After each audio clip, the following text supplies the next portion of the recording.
in my 20s developing. So my spirituality started growing, I started feeling a certain way, like, man, I need to change my life, I need to do something if I want to go on, I need to change. I need to grow because I was having visions, and I was having trouble sleeping.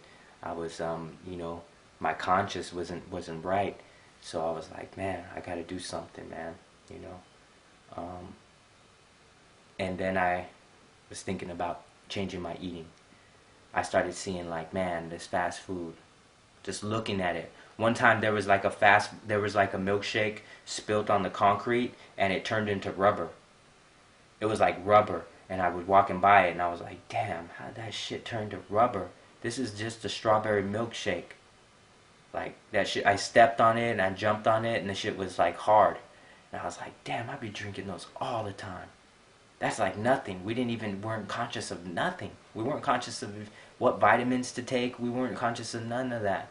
We were just eating, just to eat, whatever.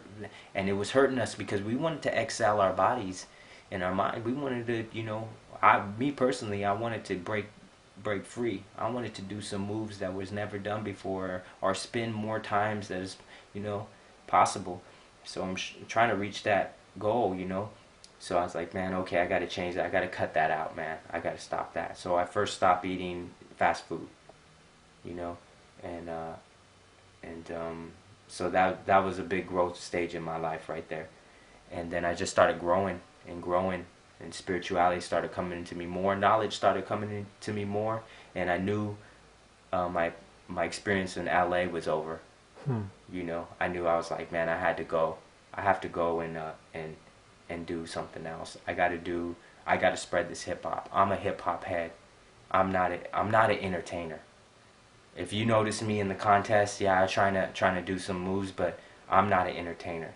I'm a b-boy, and I just do it, and I don't do it to please the crowd. And I don't flip.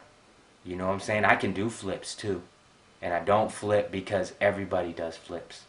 Everybody's gonna do something to make somebody happy, and that's cool in its own way. But me personally, I was doing it because I was doing it to express myself, my sorrow, my pain, of the things I seen and the way I grew up and the pain I feel in my heart. I was doing it to get it out, and to be freestyle, to be original, and to be a b-boy still, and to be influenced by by everything around me, but still hold mine. And so, that's how I did it. That's what I was going for. And LA was just not where I needed to be at that time. I didn't need to be there no more. I didn't want to be an entertainer.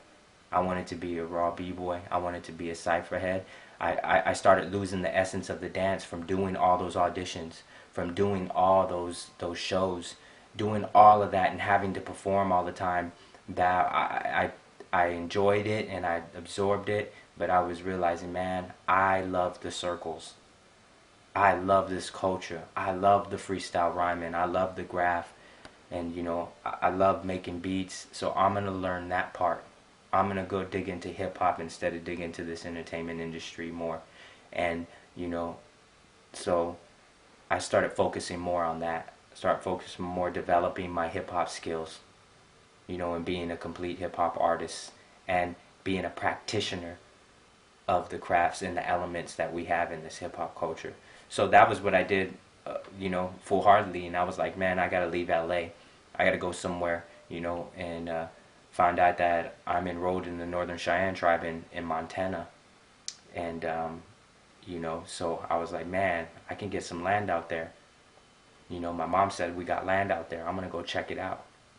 So I went to Montana, you know, and started teaching at the Boys and Girls Club right away. And then find out we got land over here on the river, beautiful land with like 30 horses on it. And I'm like, oh, for real? Okay, let's check it out. And I go up to the land and I see all these horses and I see this old cabin and see this old teepee that my grandpa used to be my great grandpa's. And I'm like, dang, this is what? This is where my grandpa's from? This is where my mom was raised? On the Little Bighorn battlefield? okay, this is all connecting now, you know.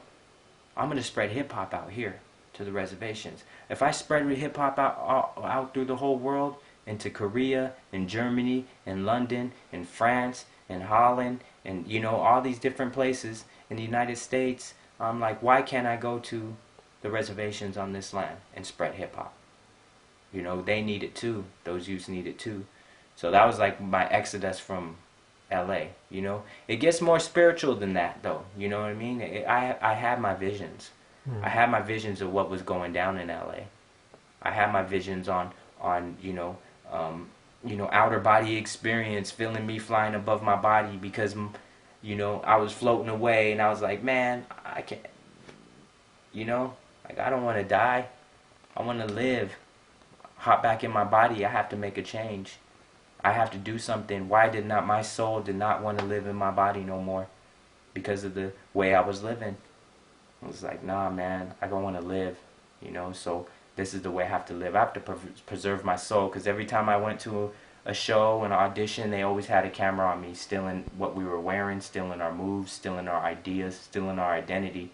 So each time I did something that I didn't know, I knew was not hip hop. One time they had us dancing at like this award show. All the stars were there, and they wanted us to dance. B-boys dance to Bootylicious. Like, I'm like, what? No.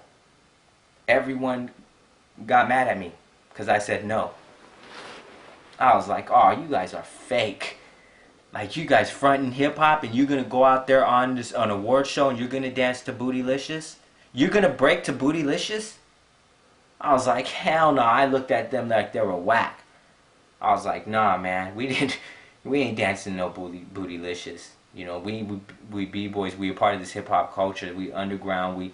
We about this. This is what we bang. This is what we represent. I'm not gonna sell it out. So I felt like I sold myself a lot. You know, I had to do Nickelodeon shows. I did bar mitzvah shows, and not to belittle any of that stuff, but for me, where I was raised, when it was done in the ghettos in the park, when we were doing it barefooted in parks full of glass and syringes, and you know, the essence of it, like I can't go and do Bootylicious. I can't go and sell it out like this. So I can't sell my culture no more. Me personally, that's how I feel. I don't want to sell my culture no more. So I had to get out of there. And I was like, I'm not for sale anymore. I'm just me now. I'm free. I can do what I want. I can express myself, and I'm happy, and I'm wealthy. You know, that I can preserve myself, and I can take a stand for myself and not be sold. No one could buy me. No one could make me spin for them. You know, if I'm not feeling it, if I know it's not real.